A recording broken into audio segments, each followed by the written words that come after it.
بسم اللہ الرحمن الرحیم۔ حکومت پنجاب 1000 اسکولوں کو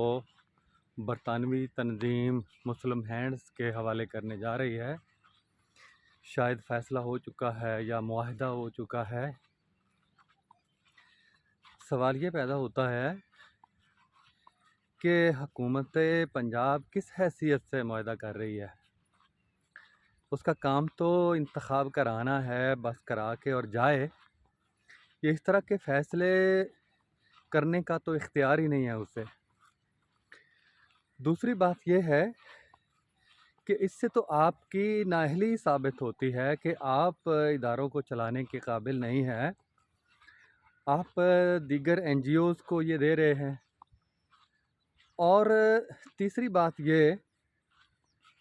کہ مسلم ہینڈز کو کیوں دے رہے ہیں؟ آپ جو سرکاری ادارے ہیں ان کو ختم کرنے کی آپ کی پالیسی ہے، اور وہ ختم کرنے کے جو 20 سال پہلے اقدامات ہوتے رہے ہیں انہی کا یہ ایک حصہ ہے کہ آپ نے دیکھا کہ 9/11 کے بعد، خاص طور پر اس سے پہلے بھی، جب یہ public school divisional public school اور اس طرح کے ادارے بنائے گئے، اور اس کے بعد پھر 9/11 کے بعد مشرف کی حکومت آئی، اور پھر نجی مافیا کو وہ دانستہ ایک پالیسی کے تحت اس کو بڑھایا گیا، حتیٰ کہ بھتہ خوری کہ ایک اسکول سسٹم ہے اور اسی نام سے کوئی اور کھولنا چاہتا ہے تو اسے نام رکھنا چاہتا ہے تو اسے اصل مالک کو ایک بھتہ دینا پڑے گا، اپنی آمدنی کا ایک حصہ دینا پڑے گا۔ یعنی یہ اشرافیہ نے ایک خوب لوٹ مار کا بہانہ بنایا، اور سرکاری نظام تعلیم ظاہر ہے خراب ہوگا تو یہ ان کا نجی مافیا چلے گا، اگر سرکاری ٹھیک ہوگا تو ان کا نجی مافیا نہیں چلے گا۔ تو سرکاری اسکولوں کو جان بوجھ کر تباہ و برباد کرنے کا یہ سرکاری منصوبہ ہے۔ اس میں اپنے جو طاقتور ادارے ہیں اور جن کے حکم کے بغیر پتہ نہیں ہلتا، میں ان سے درخواست کروں گا کہ محترم چیف آف آرمی اسٹاف صاحب، آپ اس کو اپنے ملک کو ایک طرف آپ کچھ اقدامات ایسے کر رہے ہیں جس سے لٹیروں کو پکڑا جائے، مافیا کو پکڑا جائے، دوسری طرف ایسٹ انڈیا کمپنی کی طرح جو بیرونی تنظیموں کے حوالے اپنے اسکول کر رہے ہیں۔ یہ کس طرح کی حب الوطنی ہے؟ یہ آپ نے دیکھا کہ ابھی گزشتہ 20 سالوں میں خاص طور پہ ایک نیا سرکاری اسکول نہیں بنا، اور اس طرح کے اقدامات کے ذریعے بہت سے اسکول ختم ہوئے، کئی اسکولوں کو حوالے کر دیا گیا مختلف تنظیموں کے۔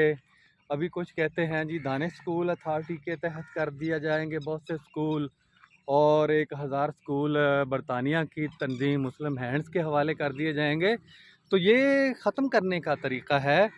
اور پھر ایک طریقہ یہ ہے اس اسکول کو کہ اب ظاہر ہے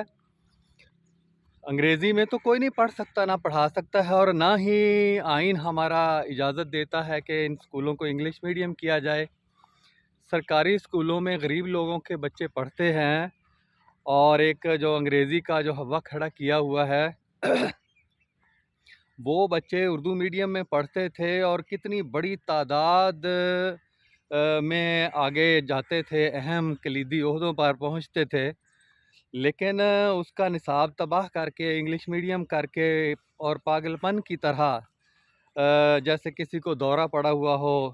سائنس، ریاضی، تاریخ، جغرافیہ بھی انگریزی میں،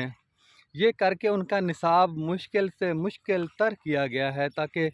سرکاری اسکولوں سے بھی بچے اور والدین بدزن ہو جائیں، ان کے نتیجے خراب آئیں، اور یہ واویلا کر کے کہ ان کے نتائج خراب آ رہے ہیں لہٰذا ہم ان کو یہ اساتذہ پڑھاتے نہیں ہیں تو ان کو ہم نجی تحویل میں دے رہے ہیں۔ میں جس اسکول سے ریٹائر ہوا ہوں ایک ہائر سیکنڈری اسکول تھا 138 TNR تحصیل جہانیہ ضلع خانیوال کا۔ اب وہاں پہ صرف 3 جو ہائر سیکنڈری اسکول میں 14 اس کے اندر اسامیاں تھیں 17، اور ان میں صرف 3 باقی ہیں، اور کئی ایسے اسکول ہیں جن میں ایک سبجیکٹ اسپیشلسٹ ماہر مضمون موجود ہے۔ تو وہاں پہ جہاں پہ بے شمار ایسے ہائی اسکول ہیں، پرائمری اسکول ہیں جہاں سٹاف کی کمی ہے، شدید کمی ہے، اب وہ ان کو یہ کمی جان بوجھ کے پیدا کی گئی ہے تاکہ یہاں کے نتائج خراب آئیں اور ان کو موقع ملے یہ بات کہنے کا کہ یہ سرکاری اسکول ہم اس لیے دے رہے ہیں کہ یہ بہتر ہو جائیں۔ تو یہ مسلم ہینڈز یہ برطانیہ کو ہی دینے تھے جو پہلے سے آپ 200 سال ہم پر حکومت کر کے گئے ہیں، اور انہی کے آپ پاکستان کیوں بنایا تھا؟ پھر رہنے دیتے انہی کے پاس، وہ بہتر آپ سے بہتر چلا رہے تھے۔ تو میں اساتذہ سے درخواست کروں گا اور محب وطن پاکستانیوں سے، افواج پاکستان سے، اور جو ناسمجھ سیاسی کارکنان ہیں، اب سیاسی لوگوں کو بھی اس وقت سامنے آنا چاہیے، مختلف جماعتوں کو، جماعت اسلامی ہے، مذہبی جماعتیں ہیں، مسلم لیگ ہے اور پیپلز پارٹی ہے، کہ آپ ان اسکولوں کو جہاں غریبوں کو تعلیم دی جاتی ہے ان کو کیوں برطانیہ کے حوالے کر رہے ہیں؟ یہ اسی طرح کا طریقہ ہے کہ بر صغیر میں وہ انہوں نے آہستہ آہستہ جگہیں بنائی ہیں، کچھ چیزوں پہ پھر علاقوں پہ قبضہ کیا ہے، پھر آہستہ آہستہ اپنی فوج وہاں تعینات کرنا شروع کر دی ہے، اور پھر پورے بر صغیر پر قبضہ کر لیا ہے۔ آج دور بدلا ہوا ہے، آج قبضہ کرنے کے اور طریقے استعمال ہو رہے ہیں۔ آج ان کو پیسے دے کر خریدا جاتا ہے، بہت سے افراد کو جن کے پاس اختیار ہے، اور اپنی مرضی کی پالیسیاں پھر ان کے ذریعے سے ملک کے اندر لائی جاتی ہے۔ یہی تو مسئلہ ہے ہمارا پاکستان کا مسئلہ۔ جن کو پیسہ دیا جاتا ہے بیرونی NGO سے وہ عیاشیاں ان کے پیسوں سے کرتے ہیں، وہ کرپٹ ہو چکے ہوتے ہیں، ان کا طرز زندگی ایسا بنا دیا جاتا ہے کہ اس سے ان کو نکلنا مشکل ہو جاتا ہے، ان کی اولادوں کا اور ان کا، اور ان کو کرپٹ کر کے، ان کو بدعنوان کر کے یہ ہمارے حکمران بدعنوان کر کے وہ سامراجی طاقتیں اپنے مقاصد پورے کرتی ہے۔ تو میری اساتذہ سے خاص طور پہ درخواست ہے کہ پورے پاکستان کے اساتذہ اب اٹھیں، اب ملک بچانے کا، تعلیم بچانے کا، اسکول بچانے کا، غریب لوگوں کو بچانے کا یہ اب وقت ہے، اور یہ وقت گزر گیا تو یہ پاکستان کو گروی رکھیں گے، اور اسی طرح گروی رکھیں گے کہ آہستہ آہستہ اس کے اثاثے بیچنا شروع کر دیں گے۔ اور یہ اثاثے بیچنا نہیں ہے، انسانوں کو بیچنے کے مترادف ہے۔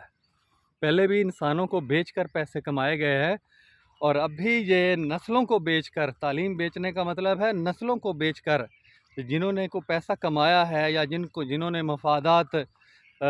اٹھائے ہیں یا اٹھا رہے ہیں، وہ پاکستان کے مخلص نہیں، پاکستان کے حقیقی دشمن ہیں۔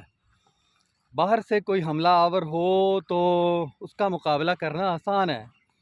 یہ اپنے ہیں میر جعفر اور میر صادق جو اس طرح کے کام کر رہے ہیں۔ تو مل کے، سمجھ کے، ایک تحریک چلا کے